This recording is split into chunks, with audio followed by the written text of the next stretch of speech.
এয়া west Karbi Anglong nature nest eco' camp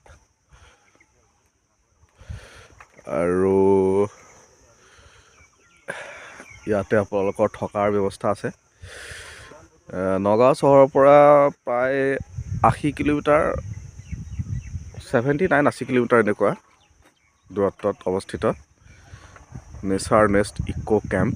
ইয়াতে থাকিবলৈ এনেকুৱা কটেজৰ ব্যৱস্থা আছে। আপোনালোকক দেখুৱাম মই এই কটেজসমূহ, কিন্তু মই প্ৰথমতে আপোনালোকক দেখুৱাবলৈ লৈছোঁ এই যিটো ইয়াৰ ভিউ বহুত সুন্দৰ, প্ৰকৃতিৰ কোলাত একদম নীৰৱ, চাৰিওফালে এটা সুন্দৰ পৰিৱেশ।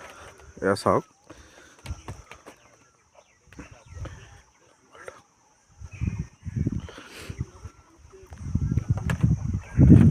ইয়াৰ এইটো ভিউ।